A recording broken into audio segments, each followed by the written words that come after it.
I'm Carrie Blazer, also Mary Magdalene Soul. And this month I'm starting to say it and own it and discuss it, and so everybody understands. I'm a mother, a shaman, and a recently published author of My Inner Heroine Exploring Feminine Pain. And through my healing work over the past 10 years, I unveiled myself. I tore away layers and I unveiled my heart. And what came out was Mary Magdalene Soul. So in all the signs and synchronicities, that my soul is the same soul as her. I wrote about 10 pages on a lot of the signs and synchronicities, and there's a link in the description below. There's also a link in the description of my YouTube channel that you can check out if you're interested. So today we're going to talk about gnosis, knowledge, and Sophia, wisdom.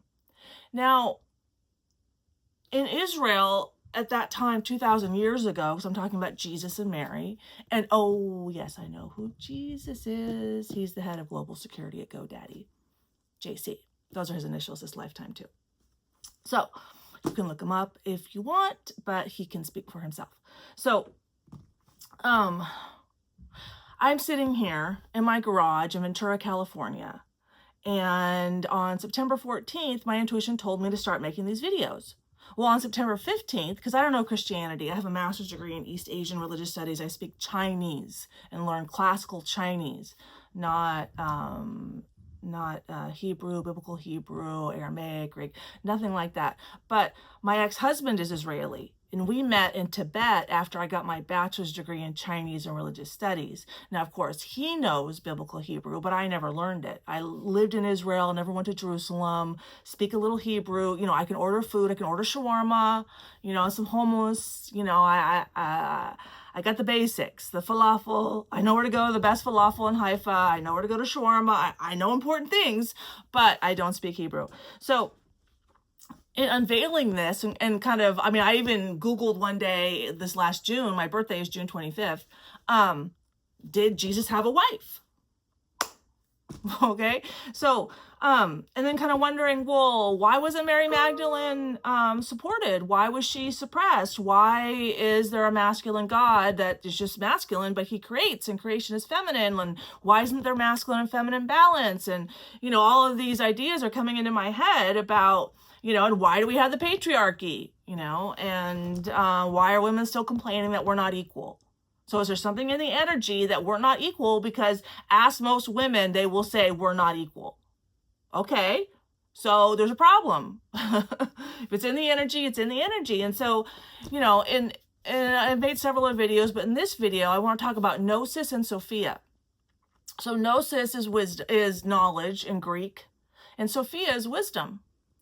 Well, in Western spirituality, we talk about universal truths, universal knowledge, and universal wisdom. Truths being both of those. Wisdom being feminine, knowledge being masculine. Wisdom is internal, you get from your heart. Knowledge is usually it's external, like math and science. Internal is feminine, external is masculine. Now, as human beings, we all need a balance of feminine and masculine. Generally, the yin-yang symbol is pretty healthy, where men are 90% masculine, 10% feminine, and women are 90% feminine, 10% masculine. So I have a video here, and I don't know how to do the special. You know, I'm 55, I'm old, so I haven't figured that out yet. But I'm going to play some audio on this video that starts to talk about what text they found in 1945 in Egypt, and what it was missing and what it was shown. And we're going to talk about the sacrament in the bedchamber, but between Jesus and Mary, and all the wisdom that I have. So I'll play it, talk, and I'm basically going to run commentary on this video. So let's listen to the first part and get us started. Then I'll start sharing my story more. Egypt, a sealed jar containing 13 leather-bound goddesses lay hidden for 16 centuries. When discovered in 1945, these ancient texts revealed a Christianity almost unrecognizable to modern believers. Yeah, unrecognizable to modern believers. The early Christianity was diverse. There's a lot of, you know, a lot of gospels. There were 21, only 4 were adopted in the 4th century by Constantinople and the Roman Empire. So there's a lot more that happened. In the fall, when I reached back out to Jason for the first time, JC for the first time in 40 years, a lot of wisdom came through to me, a lot of intuitive insight came through to me, and I was told that I'm an agent of God, which in the moment I didn't know what that meant, but now I know it means a prophet or angel in biblical Hebrew, and that agents of God hide things in one lifetime to be found in another, because we weren't ready 2,000 years ago. We weren't ready for women to be equal to men. We weren't ready for all the feminine value to come out, all of our psychic gifts, the telepathy, all the internal world and how our soul operates. We were not ready for. Okay, ready for this kind of balance. And so let's see what they're going to talk about here. But I know that they do get into the bedchamber, which, the Bible doesn't get into that. One where the divine feminine stood equal to the masculine, where salvation came through spiritual awakening rather than suffering, and where... So salvation, let's talk about that. So I said, the masculine and the feminine are equal. Well, we're not equal now, but I'm working on it, okay? And together we are working on it. We are a collective of souls. We are a family of souls that inhabit Earth to raise the vibration of the planet and be able to come here and raise families here. And now we finally reach a time of self-healing 13 years ago in 2012 with the Mayan calendar showed us that. Okay, so let's learn more about what they were talking about, masculine and feminine balance. But it was a huge challenge in the day for that, because in the 4th century they went from inner knowing in the Council of Nicaea to outer obedience, to God is within, to obey God, an external God, not an internal God. So yeah, let's keep looking at it. Where Jesus and Mary Magdalene engaged in sacred rituals that later church fathers would expunge from Orthodox tradition. Among the most profound and controversial of these teachings was the mysterious sacrament known as the bridal chamber. So the bridal chamber, sex being healing. Okay, so let's look at this healing thing, that healing is feminine. It's a right-brained activity. That's why you see so many nurses. Compassion, nurturing, forgiveness, creativity, intuition.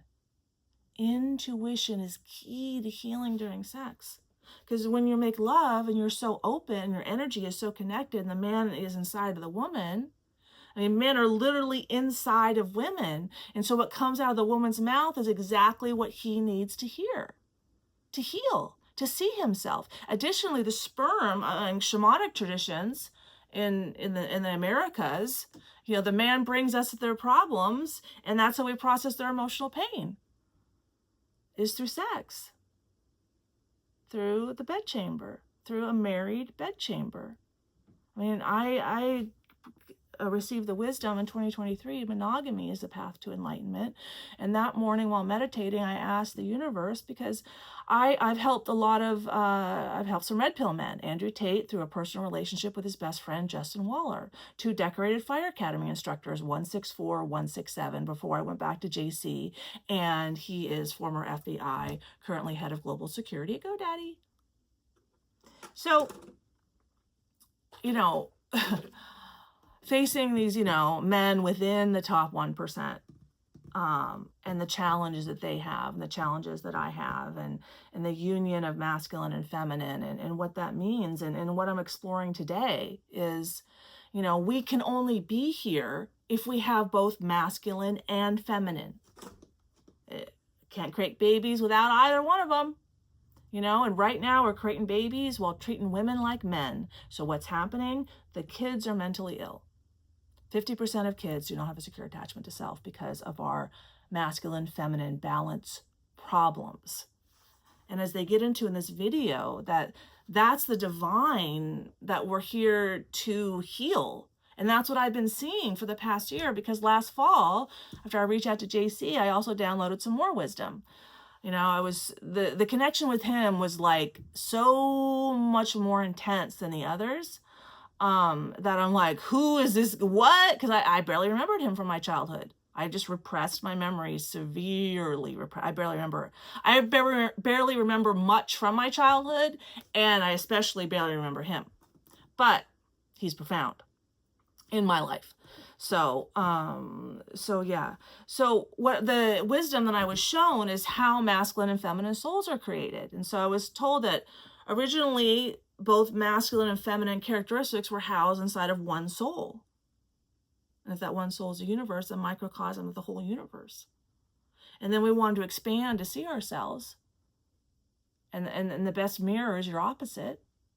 So then our souls, to expand, decide to split into feminine and masculine souls. But how do they make that split? So this is what I heard. The intent to create the masculine soul, because the masculine soul guides and protects. So you gotta, well, how am I going to protect myself? How am I provide for myself? That intent creates the feminine soul. And then the feminine soul tears out half of her heart chakra and creates the masculine soul. And that's the wound that we are on earth to attend to. The wound between the masculine and feminine that always bleeds. It always bleeds. It always bleeds. And we are here for that reason. To this lifetime, to bring in the second coming. What is the second coming? Well, the second coming teaches us that that self-love creates heaven on earth. That we don't need it, we need to be obedient to an external God. That God is within, in between all of us. This is all God.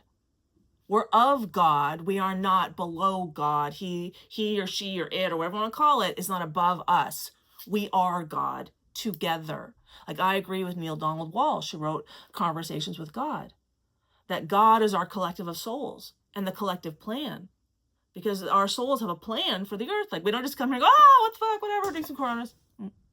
Oh, I mean, I'm never going to get to Andrew Tate's soul to have a relationship with Justin Waller unless there's some sort of plan, right? Because it felt like I was working in lockstep with someone because 2 months after I met Justin, Andrew Tate's problem started. You know, women were just the problem. We just bring our problems, right?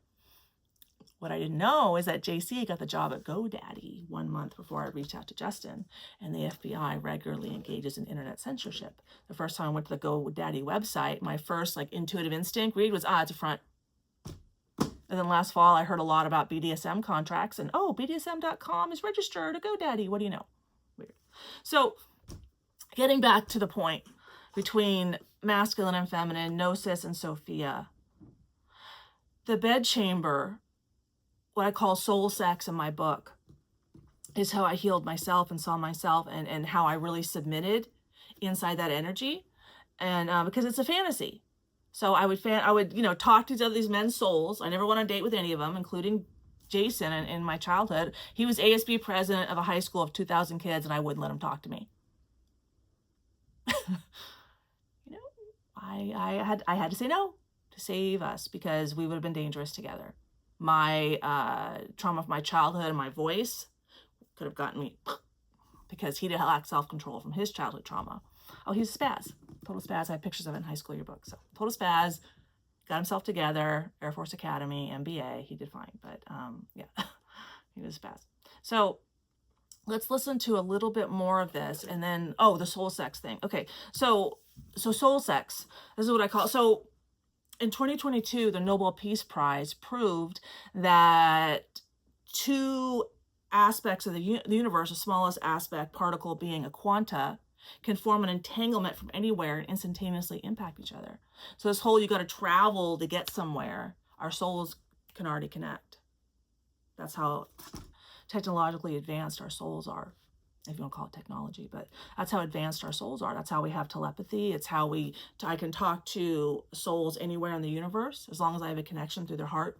So it's a network. So it's like each soul is a CPU and we all communicate via our internet or our hearts. Okay. So I work on that communication channel and JC works on the physical internet as he does internet security. So there's one way we mirror each other, but what happens in soul sex is that I would form a quantum entanglement. So our souls could benefit from the sexual experience without having to do it physically. And every woman is capable of that. Every man is capable of that. So just because a woman's not around doesn't mean she can't take care of her man. And I do that all the time. So this last year has been with Jason. So, but it's within that, the openness, the vulnerability, you're in, like the touch points in your souls is just profound. Like when you kiss for 10 seconds, you exchange 80 million microbiome. And that's how one way you guys communicate with each other. Like that's how infants communicate with their mothers during nursing is that skin to skin bond is how the mother knows what kind of milk to produce for the child. So and they don't get into the details about, oh, you do this and you do that. No, it's not.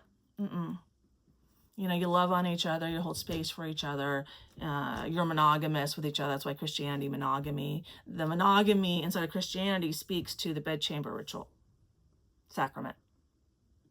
A ritual of spiritual union believed to restore humanity to its original wholeness. So that's the thing, restore to our original wholeness. Masculine and feminine are one, the dual nature of reality. Okay, when we don't acknowledge the feminine, which is the patriarchy. Why was Mary Magdalene suppressed, called a prostitute? And it's never Jesus's wife. How many Christians know about Mary Magdalene, know the true story? How many of them know that Jesus' Mary mother and Mary Magdalene were close? They were high priestesses together. How many people know that? Not that many, because it was so repressed. All that knowledge and wisdom was repressed. So they don't know these things. Let's listen a little more. Is not a salacious tale of secret romance, though certainly mainstream culture has exploited that angle thoroughly. Rather, it is an exploration of how the earliest Christian mystics understood the metaphysical significance of the masculine-feminine union, how they perceived in the relationship between Jesus and Mary Magdalene a template for humanity's restoration to divine completeness. And that's why I'm here. I am here to share divine feminine wisdom and capabilities that every woman has and men have inside themselves too, and their divine feminine. So I did some research more on Gnosis and Sophia, and Sophia's divine wisdom. Okay, and this is what it said. I Googled it. This is what I got on Google. Okay, and Sophia, Greek for wisdom, is a divine being, an aeon or emanation of the unknowable Father who resides in the pleroma, the fullness of the spiritual universe. So she resides in the fullness of the spiritual universe, the fall. Okay, there are Gnostic texts. Early Christians are also called Gnostics. According to Gnostic myths, Sophia, in her desire to understand the Father, made a mistake by trying to create something on her own, leading to the birth of a flawed lesser creator deity, the Demiurge. So in like the Cathars in southern France, where I lived for a year and a half, they follow Mary Magdalene's teachings, the Gospel of Mary. A lot of early Christians, Gnostics, follow the Demiurge. And they thought, okay, reality is dual in nature. Okay, that's my argument. But they're arguing that there's a masculine God, and now what I hear here, just in this one place, is that the demiurge, the material world, was created by the feminine deity. Is that balance? Is that equal? I don't know. That's a little concerning, but let's keep going. I don't know enough to make a strong judgment here. Creation of the material world. The act of creation resulted in the flawed material world, with fragments of Sophia's divine essence scattered within it. So yeah, our material world, the human world, has its flaws. We are not perfect here. That is true. Creation. And so mediator and mother. Sophia is also seen as a mediator between the divine and the material, and as the mother of the spiritual souls that exist within the material world, yearning for reunification for their divine source. And I got a lot to speak about there. So one, I really resonate with a Cherokee proverb. It's in the beginning of my book, and it says that a woman's highest calling is to connect a man to his soul so he can unite with source energy. A man's highest calling is to protect a woman so she can walk the earth unharmed. Okay, so women connect people to their souls. So women are responsible for the inside connection up to the 5D, and that's where our intuition comes from. All this soul to soul communication, the inside work, feminine work. right? But so why do we go to a church for forgiveness, compassion? Why do we go to a masculine soul for feminine work? You know, why Yeshua, his name that means salvation, and it's kind of hides the true name of God in that word because you're not supposed to say it, right? But it's like you're saying it without saying it. And he talked about internal salvation. You don't hear in any of Jesus's teachings that you've got to go to God outside yourself for salvation. Salvation is within. Love yourself. Self-love creates heaven on earth. That's feminine work, but the masculine has repressed it. You know, the enlightenment experience I had a year and a half ago in March of 2024 showed me that when we see a masculine God, that we give masculine God credit for creation, which is feminine work, then we devalue the feminine. And I wonder why why the patriarchy was able to be created, and why, we took, a lot of repression of sexuality of the past 2,000 years, especially the past 500 years. Well, that's healing work.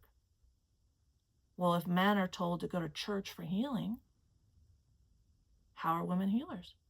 How can they live in that? I mean, that's, So there's a lot of problems here, a lot to explore here, and I'll, keep exploring more. But, there's one other thing I wanted to explore here, is that there's the goddess in the Old Testament, okay?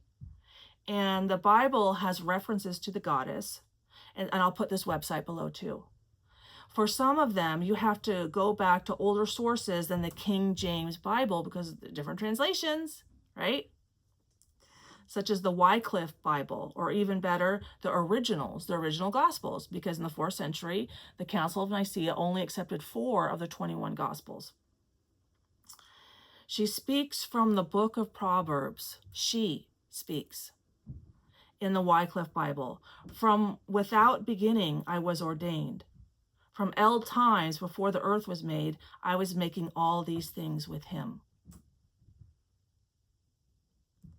From without beginning, I was ordained. So the feminine was always ordained too. It wasn't just the masculine. Okay? That the Elohim, that's Hebrew for sure. The Elohim, I forget that. Oh, hang on a second. The Elohim, I forget what that is. Okay, but anyway, that's biblical Hebrew. Were said to have made mankind in their own image. Elohim is a plural word. Oh, Elohim, is plural in Hebrew. I know that. Sefer is book. Seferim, books. Elohim is a plural word. The singular is Eloha, the feminine form of El, Lord or God. It is related to the word Allah, the words Alat and Ilat, which pre-Mosaic peoples of the Middle East used to refer to sacred unity as the great goddess. Sophia, the spirit of wisdom, is also revered in the Old Testament, especially by Solomon. Wisdom is personified as a woman and as the bride in the Song of Songs. This love poetry is read out in Catholic churches on St. Mary Magdalene's Day. Solomon also speaks of wisdom as a woman in Proverbs. Wisdom hath built her house. She hath hewn out her 7 pillars. Solomon also honors wisdom in Ecclesiastes. Wisdom gives life to the one who possesses it. The Holy Spirit. The Holy Spirit used to be thought to be female. The Greek word for it in the Bible is pneuma, which is gender neutral. But the Hebrew is ruah, and the Aramaic is shekinah, and they are both female words and imply a feminine divine presence. But of course, this was all stomped out when, in the 4th century and earlier, that a masculine God, external, and of course, Christians are separate from Jews, and Jesus was a Jew. So they have to get him out of the Old Testament into, a new religion and they had to get rid of his wife and kids because they would have claim to his teachings. So let's just, we'll just, scratch that. He's an external God. We're going to create a church. You can go to him to pray, and the woman doesn't heal anymore.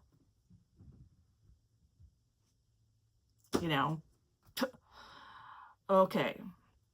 So Aramaic is an ancient Hebrew language that was spoken by Jesus.